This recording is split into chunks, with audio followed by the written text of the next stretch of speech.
নমস্কার, সবাই কেমন আছেন? রশ্মিতাস কিচেনে আপনাদের সবাইকে স্বাগত জানাই। আপনারা বাড়িতে আলুর পকোড়া বা আলুনি হয়তো অনেকেই বানিয়ে খেয়েছেন, কিন্তু আমি কিভাবে বানাই সেই রেসিপি আজ আপনাদের সঙ্গে শেয়ার করব। আর এটা আমার ছেলের ভীষণ পছন্দের একটা রেসিপি। তাহলে আসুন শুরু করি আজকের রেসিপি। আমার এই রেসিপি যদি ভালো লাগে তাহলে অবশ্যই একটা লাইক করে দেবেন। আমার চ্যানেলে একদম নতুন বন্ধুরা প্লিজ চ্যানেলটিকে সাবস্ক্রাইব করে পাশে থাকুন।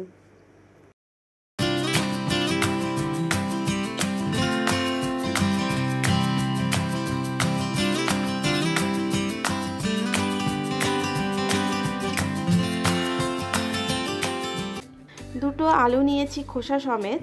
আলুগুলোকে খুব ভালো করে ধুয়ে নিয়েছি। তবে আপনারা চাইলে খোসা ছাড়িয়েও এই রেসিপিটা বানাতে পারেন।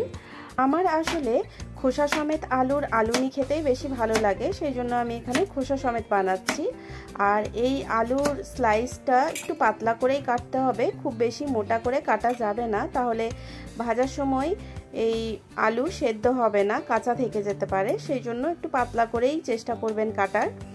দেখুন ঠিক এইভাবে আমি যেমন দেখিয়ে দিচ্ছি এরকম কাটলেই হবে। দুটো আলু আমার এখানে কাটা হয়ে গেছে।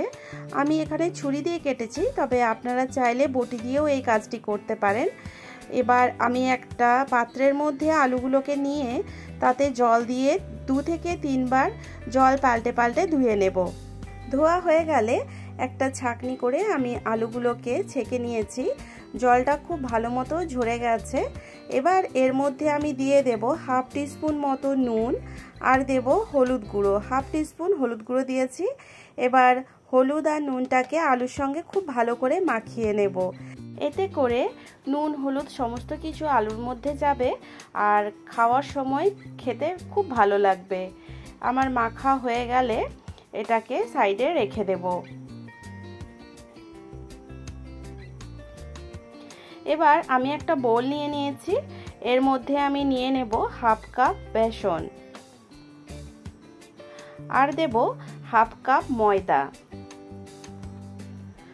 পরিমাণ মতো নুন দিয়ে দেব। 1/2 টিস্পুন হলুদ গুঁড়ো, পোস্ত দেব 1 টিস্পুন,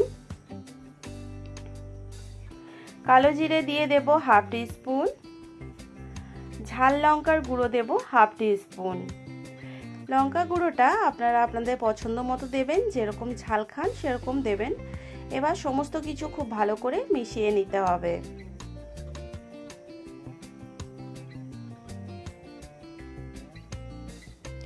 মিশিয়ে নিয়েছি।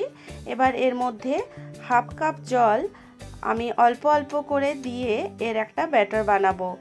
আর আমার এখানে 1/2 কাপ জল লেগেছে, আপনাদের একটু বেশিও লাগতে পারে বা কমও লাগতে পারে। যেরকম জলের প্রয়োজন হবে সেরকম দেবেন।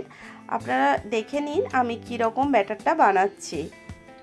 অল্প অল্প করে জল দিয়ে ব্যাটারটা বানিয়ে নেব। ঠিক এরকম ব্যাটারের প্রয়োজন। হয়ে গেছে।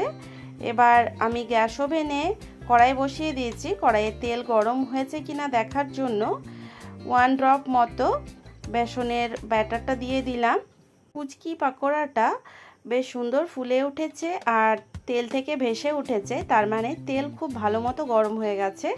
তেল গরম হয়েছে কিনা চেক করার এটা একটা খুব ভালো উপায়। এবার বেসনের গোলার মধ্যে আমি একটা আলু ডুবিয়ে নিয়ে তেলের মধ্যে দিয়ে দিলাম। এই আলুনিগুলো মিডিয়াম ফ্লেমে ভাজতে হবে। আর আমার এই কড়াইয়ে 3টের বেশি একসঙ্গে আটবে না, সেজন্য আমি 3টে এখানে দিয়ে প্রথমে ভেজে নেব। বাকিগুলো ওই একইভাবে ভাজবো। আমি এখানে কোনো রকম খাবার সোডা ব্যবহার করিনি, তাও দেখুন কত সুন্দর ফুলে উঠেছে। আর এটা সম্ভব হয়েছে বেসন আর ময়দাটাকে খুব ভালো মতো ফেটানোর জন্য। আপনারা ঠিক এইভাবে বানাবেন। আর কেমন লাগলো আমাকে অবশ্যই কমেন্টের মাধ্যমে জানাবেন।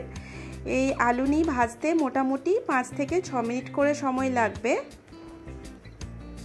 বেশ সুন্দর লাল লাল করে ভাজতে হবে। ভাজা হয়ে গেছে।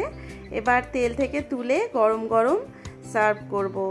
এই আলুনি বা আলুর পকোড়া আপনারা বিকেলে স্ন্যাক্স হিসাবে বা গরম ভাতে প্রথম পাতে আপনারা সার্ভ করতে পারেন। আমার রেসিপিটি দেখার জন্য আপনাদের অসংখ্য ধন্যবাদ। আবার দেখা হবে নেক্সট কোনো ভিডিওতে।